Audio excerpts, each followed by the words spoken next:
Good afternoon, everybody. Welcome to another Prepare to Repair show. I am your host, Steve Suarez, and with me today, I've got Brad LaHood, who is our irrigation specialist, RPZ tester. Brad, how are you doing today? Hello. I'm good. How you doing? All right. I'm glad you can join me again because we're doing the Prepare for Spring shows and getting everybody set up on the preparing for the spring, getting the house ready, getting everything ready so you don't have any leaks, and just hopefully this spring is going to be a whole lot better than last spring. So absolutely, that's what we're looking for. Absolutely. Today's guest, and we talked about it a little bit last week, and actually I saw a couple posts on it on social media looking for someone who does bathtub or bath fixture refinishing. And this gentleman, his name is Steve Fagan. He is the owner of Mr. Tubbz. He does bathtub refinishing. And honestly, I thought people just did bathtubs. Maybe they did some tile. But apparently, there's a whole setup of things that he does, a whole slew of coverings that he does. And he's a great guy. I've known him since, talking grade school days. So, I mean, I've lost touch with him a little bit, but he's been doing painting in coating business for over 30 years. So he's very knowledgeable in this, so we're going to get a lot of information for him. But what do we got going on, Brad, other than that? On April 12th, RJ Graham Plumbing will be the new sponsor of the Rock and Roll Diner on 95.9 The River. You're definitely going to want to check that out. Brad, you didn't do it right. You should have said, this just in. That's right. You didn't do that. Nervous. Oh, man. Okay. We'll give next week. You'll be able to do it. We'll give it to you next week. Work on it. Okay. Yeah, that's going to be pretty cool. I'm excited about that coming up. And we're also the kickoff sponsor for high school football on WJOL. And last week's game, congratulations to Lincoln Way West with their victory over Lincoln Way Central. And that was a really good game. And our guy Evan here, who is helping me out with the show, he did the play-by-play on that. So he didn't freeze this week. I can't even talk. It's early. It's 12 o'clock. So what else we got, Brad? We're just talking a little bit about what we do on the show here. Our goal is to kind of gain some knowledge for homeowners, help them, maybe learn some stuff they didn't know, make sure they're getting stuff done properly, right? Saving money. That's kind of the goal. You can find us if you're looking for us. You can find us Prepare to Repair Show, the number 2, at gmail.com. Again, or you can find us on the web at prepare2repair.com. And we're in all the social medias. Facebook, again, Prepare to Repair. Or you can also, if you're trying to find us, you can listen on Apple, the podcast, Spotify, and our YouTube channel. That's awesome. And circling back to what you said about what the premise about the show is, the premise is to basically give information that people may not know about on how to protect themselves and how to get the right people so the project goes painless. Or at least as painless as possible, because, I mean, especially with us, nobody wants to see us. I mean, we may be nice guys, but you know what? Nobody wants to see us walk through the door. We're very friendly, though. Well, we are, but I mean, they want to see us at the grocery store. They want to see us in the store and say, "Hey, how you doing?" They don't want to see us coming to their house because that means there's an issue. But that's true. When you're finding people, and I keep reiterating this because I see it all over social media, and it's getting the right people, making sure that they're qualified and asking the right questions is imperative, because not only is licensing, this is all about the homeowner. The homeowner is the one it begins and ends with, because they're the ones that who bear the responsibility and the liability of anything that happens in their home if the contractor that comes out is not or does not have what they need. So having somebody who's licensed and insured and property licensed individually and as far as with the state, and licensed properly, insured, and that they have the workman's comp, and plus having the knowledge. That license is huge, because it basically accountability, responsibility, and also it proves competency. I mean, you have a minimum level of competency of what's happening. And I've seen, you've seen the posts too of people who, they don't realize what kind of risk it is because they're the ones that bear the financial cost of it, any failures on it. And that's one thing you don't want to do. You don't want to have, you want to put that responsibility on the person you're hiring because you don't know this. That's why you hired someone. Yeah, and that's the main thing because it's just. I can't even just put into words how, and it's a talk show, and that's what's bad. It's just you need to do that. And I saw one on a gentleman had out there, and the work was just bad. He's posting it out there, and people don't know what bad plumbing work is because bad plumbing work doesn't really. They don't know bad, and right. A lot of times, bad plumbing work gets hidden behind walls, stuff like that, and then you don't know it's bad until there's an issue. So that's why we want to try and get people to go through proper channels, hire the right people, so there are no issues. Absolutely, and if you get someone's license and it is bad or there's a failure on anything, you have recourse. And not only that, there's some people out there, and I read an article that there was people that were contractors that were searching social media looking for work that were found to be on the sex offender registry. There were there's a couple of them that had major criminal records, and it's all about checking on and Google them, check everybody out who you're letting in your house, because we talked about this before. Remember, it's if you're going to sell something on Facebook, you make sure you go to a police station or some public place for safety, but yet people will let anybody they have met off of Facebook come to their house and do work. Right, do work, yeah. Yeah, you don't know them. You don't know them. The transaction is the same. You still don't know this person, but yet you're opening the door for them. I mean, you can have the best locks and the best alarm system. It doesn't work when you let them in. So, right. I mean, so that's we want to emphasize that. I mean, I don't want to sound preachy. Just want to emphasize that because 9 times out of 10, when you see the posts about people who've had an issue or had a problem, you can usually trace it back to various points like that where they didn't do the proper vetting and the research on the person they hired. So, right, correct, and it goes back to really doing your homework, and that's the goal of the show. We want to help people know what questions to ask, what to look out for, and if you are having a contractor come to your home, do that. Like you said, it doesn't hurt. Google the name, look at reviews, talk to friends, talk to neighbors. Right, it goes a long way. Right, and I'm like this. Say you listen to the show and you're like, you know what, that guy in the show doesn't know anything. He doesn't know anything about what's going on. Good, I don't. Prove me wrong. Go check it out. Go ask your plumbing inspector. If I'm wrong, call me up, send me an email, send me a message, and say, Steve, you were wrong. The plumbing inspector said I can have anybody do their plumbing. They don't have to be licensed. I'd love to see that. I'd love to know who said that and that plumbing inspector in what town, because I can tell you right now that this is state law. The licensing law is voted. Illinois code is actually licensed law. It's voted on by the General Assembly. So yeah, you want to protect yourself, and I want people to protect themselves. So we're not going to go, we kind of touch on that, every few shows, but I want to make sure people, got that in mind and are checking that out.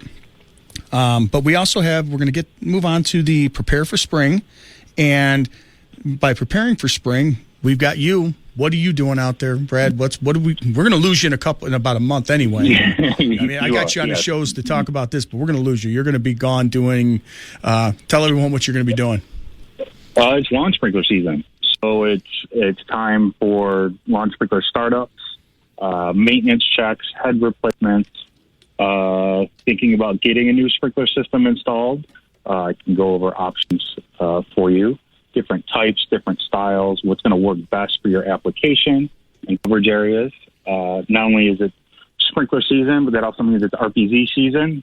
Those of you that have sprinkler systems, you get that annoying little letter from the village reminding you that it's time for your annual backflow check. You can definitely get a hold of us, and I will be more than happy to come out and check that valve for you. Even those of you that have commercial properties and fire sprinkler systems, same thing applies. If you have a backflow device, we'd be happy to get that tested for you. Also, another thing this time of year that I'm just going to remind people to check, frost-proof spigots. I know we kind of talked about it last week, but a lot of folks don't realize the frost-proof spigots on your home. When you shut the spigot off from the outside, it's connected to a rod. It actually shuts off inside the home. And if you happen to leave a hose attached to it over the winter, there's a chance those spigots can burst and freeze. And when you go to use it this spring, you may end up flooding your basement. So another little tip and thing to check out this spring. Yeah, those are surprises from a rough winter that we run into. And like I said, we're going to touch on these. And also, social media is a wonderful thing. Get a lot of questions out there.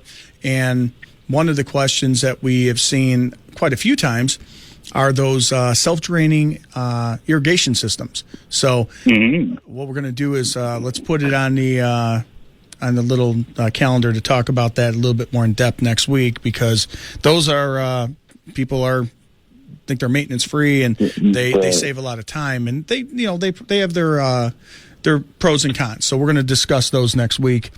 And very much so. So another thing that pops up around this time is, we spoke about it, is gas lines for all your outdoor amenities that people are going with, like pool for their pools, grills, fire pits, you name it. So and that's something that a lot of people just, you see them on social media. I got a guy, I can do it, and that's not good. Yeah. Yeah, I think we talked about it last week, too. You get guys, again, social media, people trying to be friendly and give advice, saying they can, you could just tap in. You can tap into the house wherever you can find a gas line, run a line out. And that's not the case, especially for a pool heater. Pool heater use so much gas that you want to make sure you're accounting for that, and accounting for the fact that if you hook up a pool heater, you don't want your pool heater to turn on and your water heater inside the house to turn on at the same time, and one of them starve the other out. So it's very important that you get those sized properly and those gas lines put in right.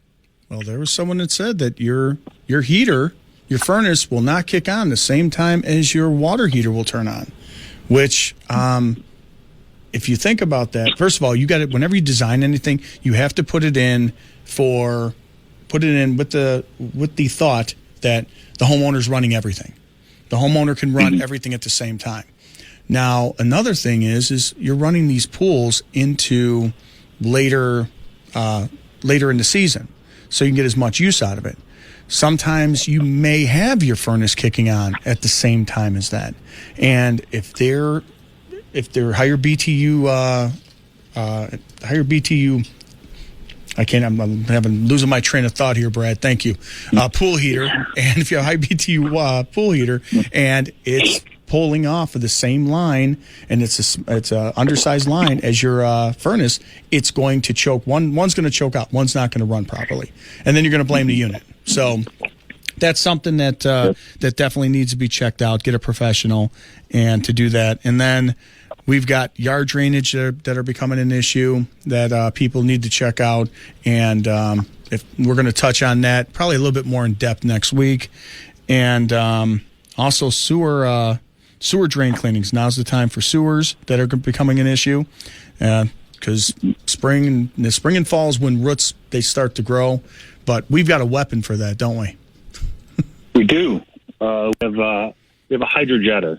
It's a very large hydrojetter. Comes on a trailer. The best way I can describe a hydrojetter, it's like a massive pressure washer for your sewer line. So our jetter moves large volumes of water at high pressure. It's great for cleaning drain lines. It's great for cleaning downspout lines, sump pump discharge lines. We can descale cast iron with it. It removes tree roots. It'll remove a sludge blockage in a drain line. It allows us, like I said, like downspout lines, like the corrugated plastic. It won't damage the line itself. It'll clear them out. It's a amazing tool. Saves from digging, it really gives us the advantage to clear all different types of drain lines.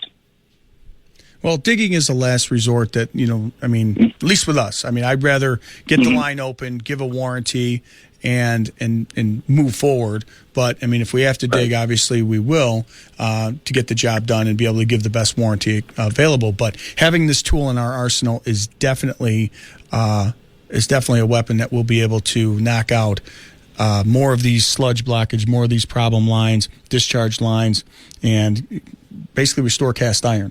So that's pretty cool. Yeah. So what we're going to do now, Brad, is we're going to take a break, and on the other side of the break, we're going to bring Steve from Mr. Tubbz on, and we're going to talk tub resurfacing.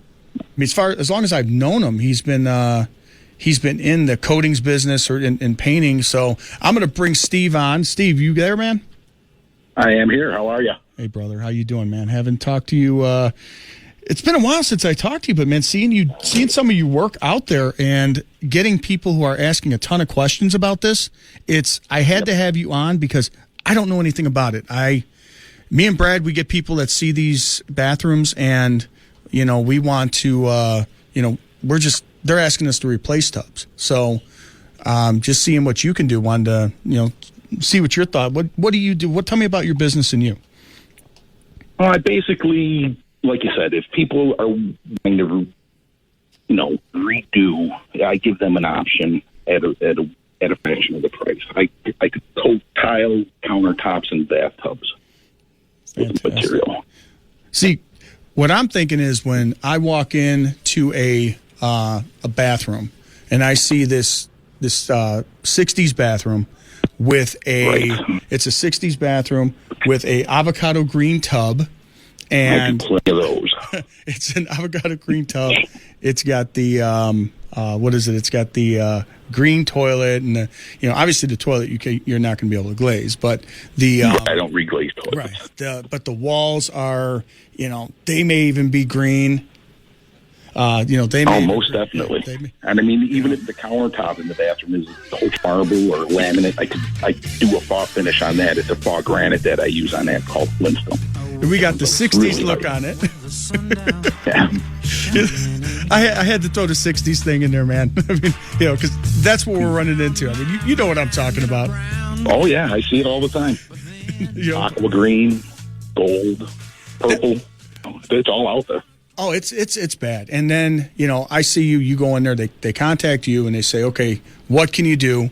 And then they sit down with you and they can go through a slew of colors. It's not just white, right? You can get... No, I pretty much could match anything you throw at me. Give me a Sherwin-Williams or a Benjamin Moore fan deck, we could go with their factory numbers right out of there. Okay. So say this person's got an aqua tub and it's, Aquaman tub, and it's got, blue tile. It's got a blue, countertop, or they want to match this upgraded, vanity that they got, or they want to go with a double vanity, but they don't want to go and mess with the tub because they like the tub. And then, so they you go in there, they have you go in there, they pick the colors, they do everything. And then they walk in, and once you get done with what you're doing, and they walk in, what are they seeing there when they, what are they getting when they walk in? What's the finished product look like? Basically, it's going to change the look of their bathroom completely. Not, they're getting what they paid for at that point. So is this what they're? Is this what they're seeing when they walk in? I guess one at a time, please. Go ahead. No, I was saying, is this what they see when they come in? They're like, oh yeah, they're like really impressed by it. Yeah, definitely. It's yeah.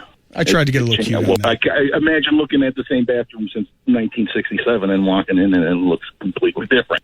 Yeah. Oh, absolutely. Yeah. Brad, you had a question? Yeah, I was just you kind of touched on it, but what types of surfaces can you glaze? It's more than just tubs, like counters, and you can do tile. Correct. Too. Ceramic tile. I do ceramic tile. We do like laminate, cultured marble countertop. I'm even dabbling in cabinets now where we have a new product that we've been using, formulated for cabinets, really durable. So we're venturing into that area where we're able to do vanities and kitchen cabinets and the like. So.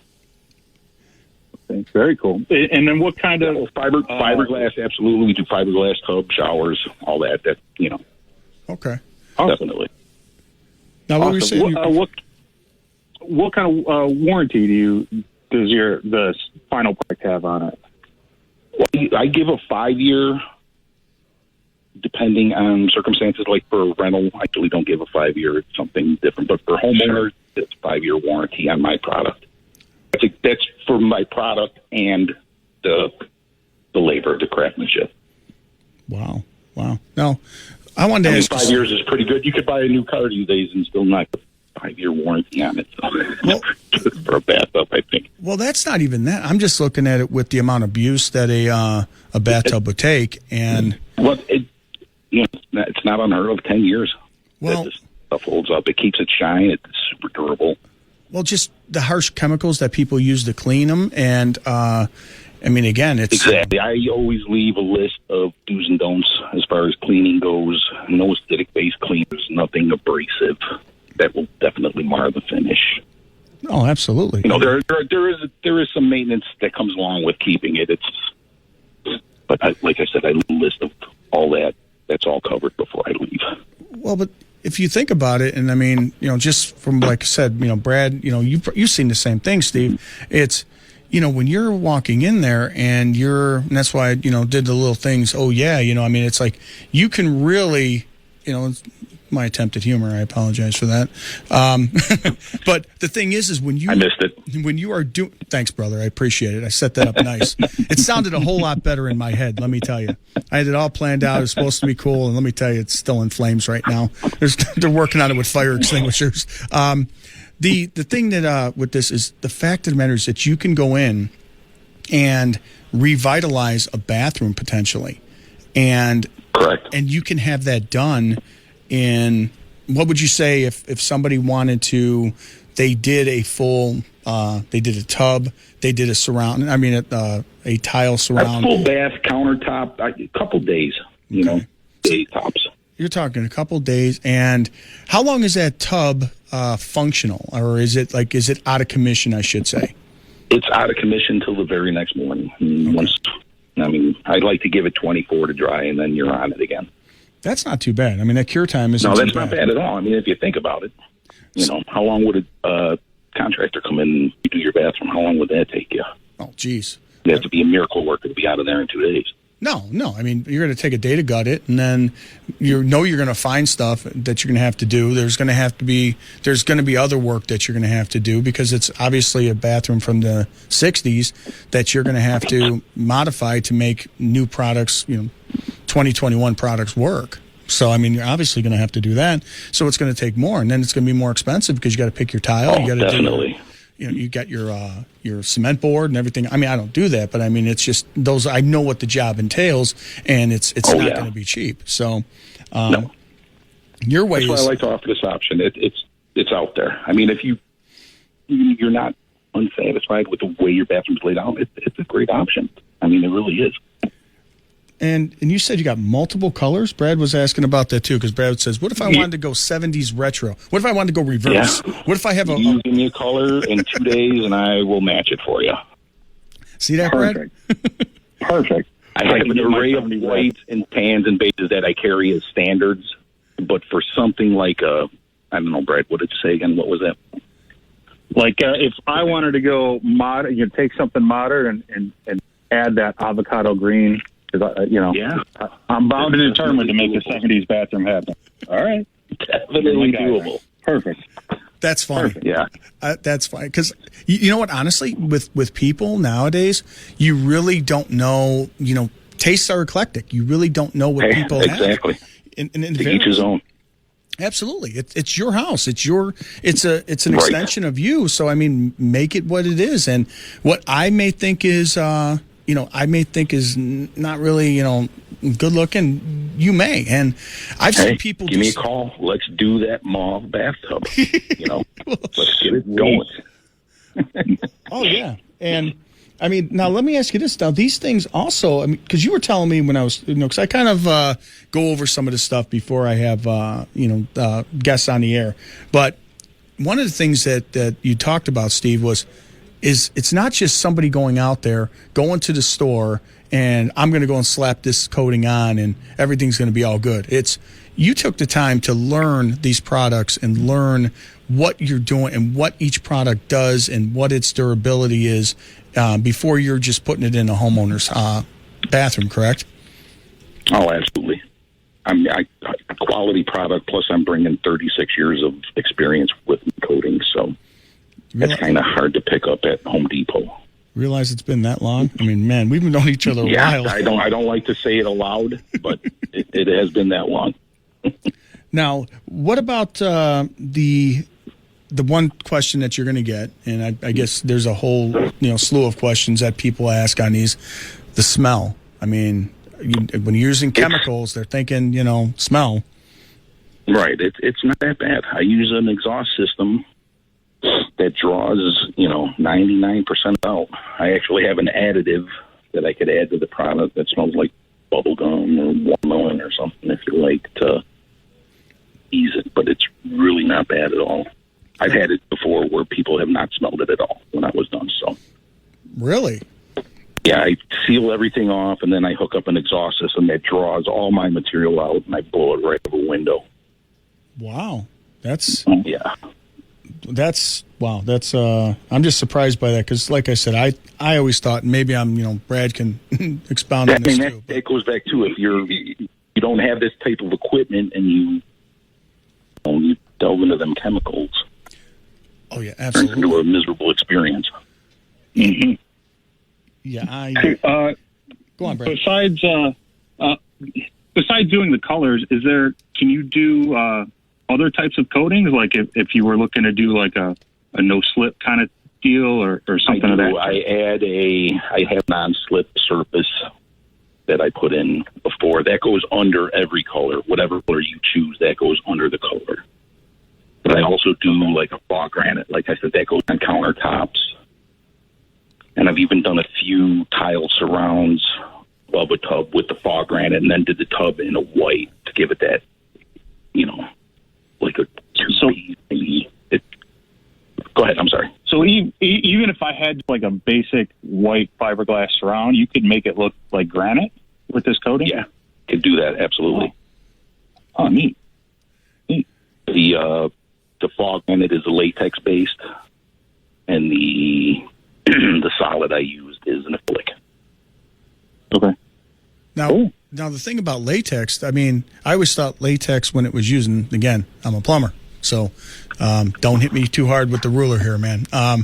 Don't mix with water too well. You're going to say, right? Yeah, that's what I heard. So I'm sorry.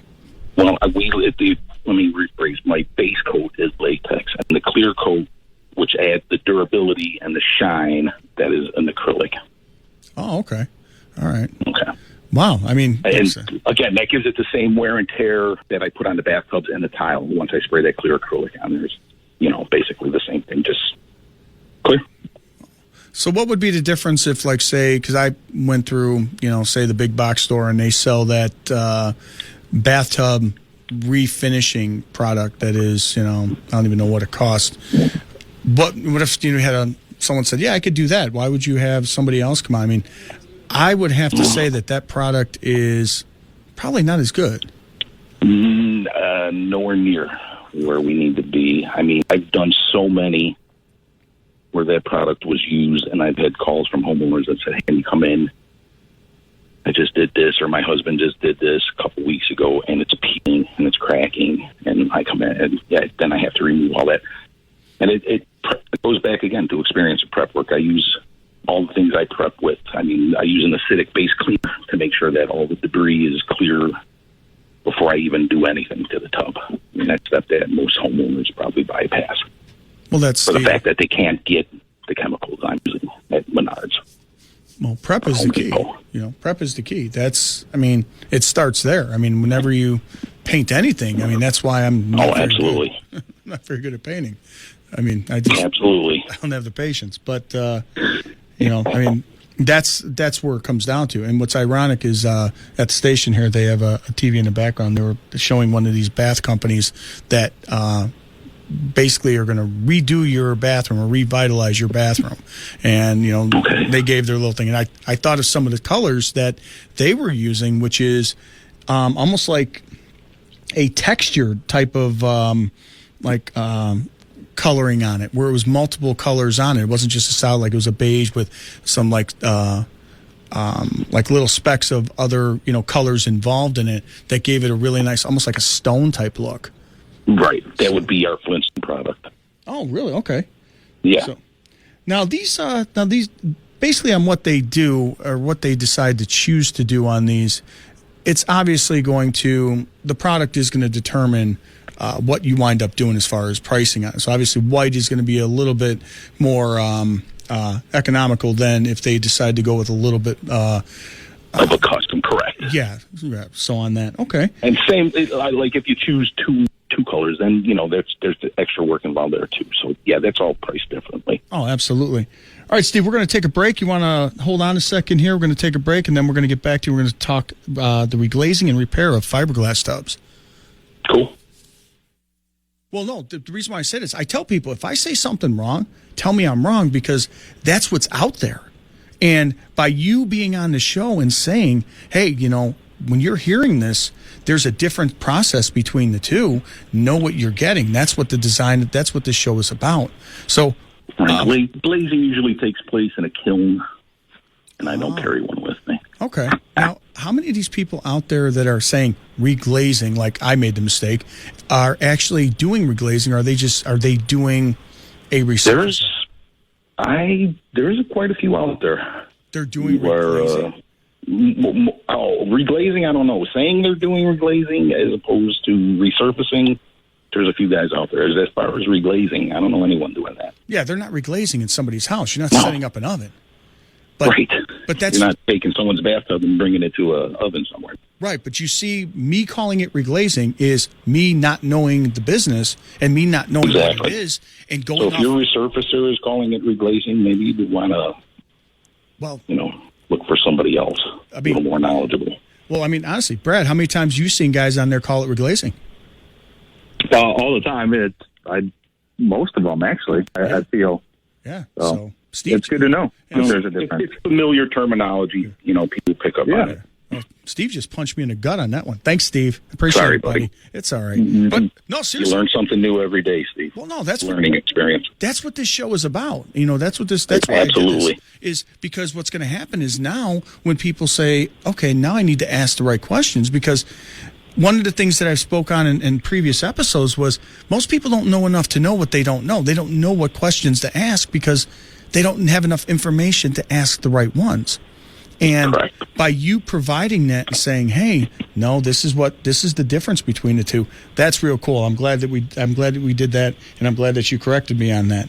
Now, anytime you need a correction, I am your man. You got it, brother. Now we're going to get to talk to you about the repairing and reglazing of fiberglass. Now, I went out to houses where they. You said it again, Steve. It's refinishing. Refinishing. You know what? Yes. Okay. All right, I'm gonna put the headphones down. I'm gonna take a time out. Brad, would you take over because I'm screwing up here bad? So, I think you got it. You'll be all right. You'll be all right. Focus. Okay. I'm breathing deep. Okay. When you refinish the tub or repair, I've run into tubs where they were acrylic tubs that were broken. They hit a sweet spot when they dropped the bottle of a shampoo on it and it broke. Yep. And I was under the impression that you had to replace them.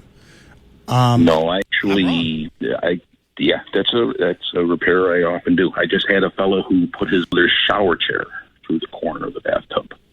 Wow. And what I did was I structure a backing, and then I,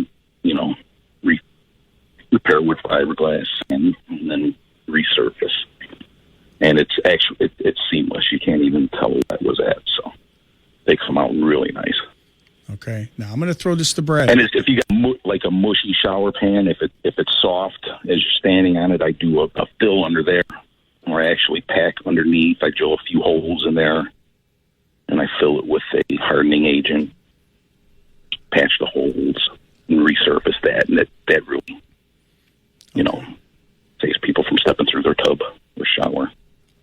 Right. Now, I've never heard. I'm glad I had you on. I'll be honest with you, because I never heard that. I've never heard the people doing it, because we've run into that. I mean, how many times we've run into that, Brad? We see that a lot. So especially some of the older fiberglass surrounds, they get real soft right to the base. Exactly. Wow. And so they can, so if you had a customer that can, okay, I really don't have a whole lot of money right now to redo this bathroom, is there anything I can do? I mean, I can, I could refer them over to you, and you can do an assessment to see if it falls into a repair that you can do. That's phenomenal, because it's about saving money and giving giving people options. And what about a surround, like, say, that broke not necessarily at the tub, but maybe up top where something broke or anything, so you could repair that as well, right? As well, yes. And the durability on this is rock solid.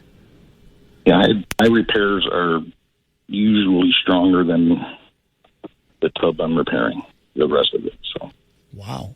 I'm layering fiberglass on there, created a back structure, fiberglass, resealed, sanded. So, yes.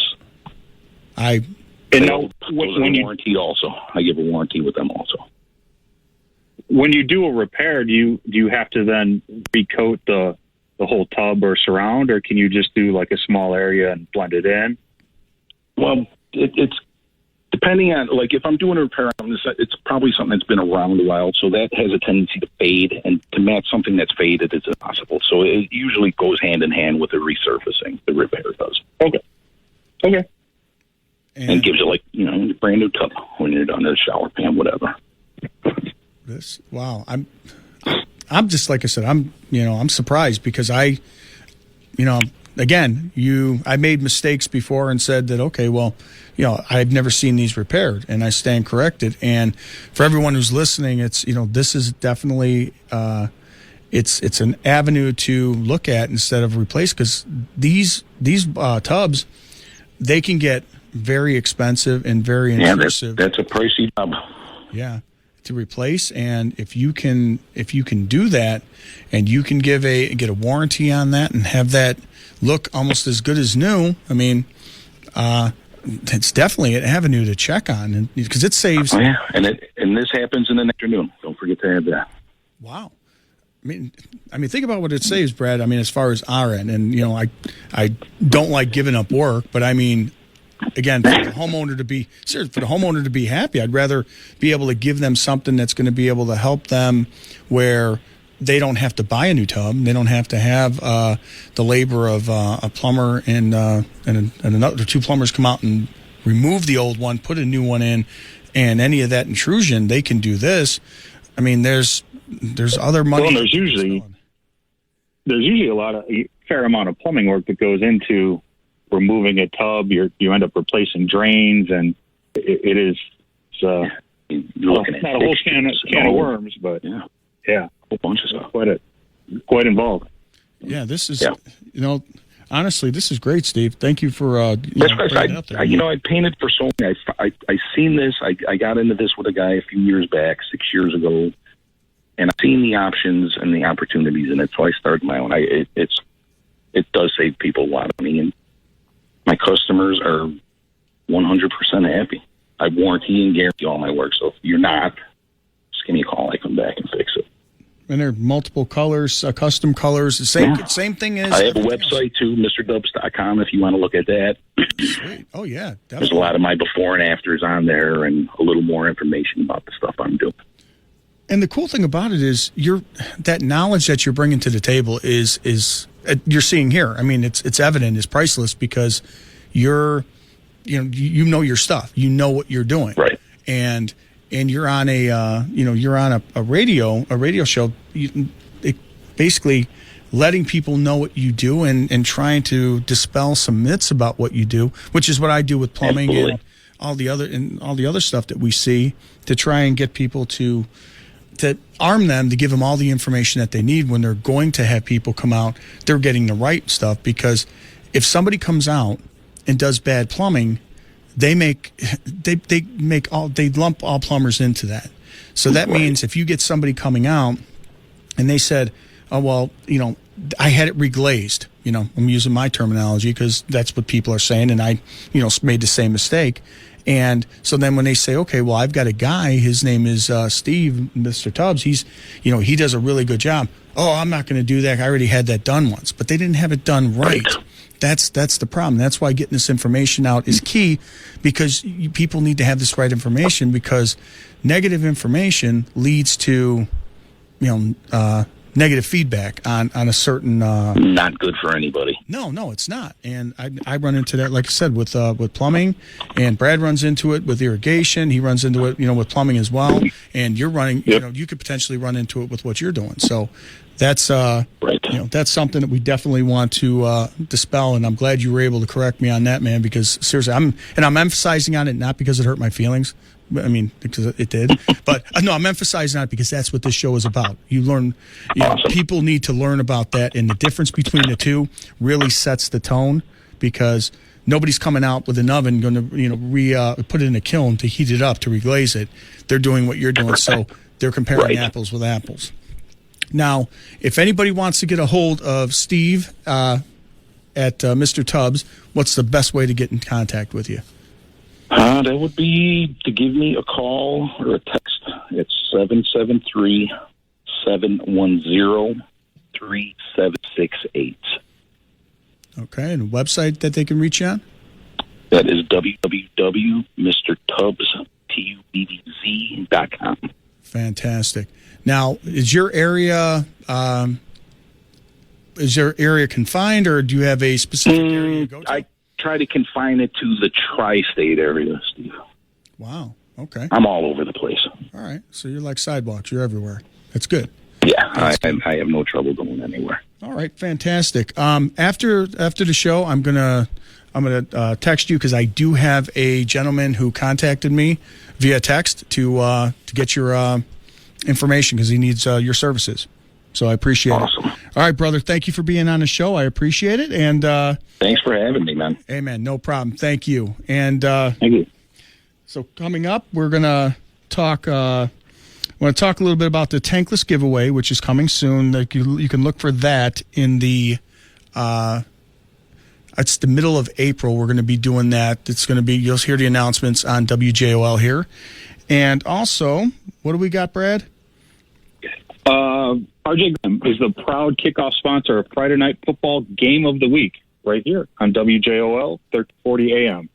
Okay, so this week's game, we've got it's Thursday. Game of the week is at 7:30, and also on Friday at 7 p.m.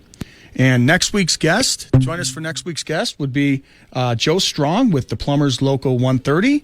So we welcome him, talk about the school, and talk about the new apprenticeship class. You don't want to miss it. And Brad, did you want to add anything before we sign off here? Only thing I really have really quick, if you guys are in the Plainfield area, you'll see my friend Sovereign. We were there last week, and the food and drinks are amazing. Definitely check them out. Fantastic. All right, Brad, thank you for being on here. And thank you. We'll be seeing you next week as we continue our prepare for spring shows to get everybody ready for the spring, the upcoming great weather. And hopefully it's a better spring than it was last year. And if you need to reach us, prepare to repair show at gmail.com, prepare to repair.com. And also you can catch us on Prepare to Repair on Facebook, and that's Prepare, 2, Repair. You can also listen to us on Apple Podcasts, Spotify, and our YouTube channel.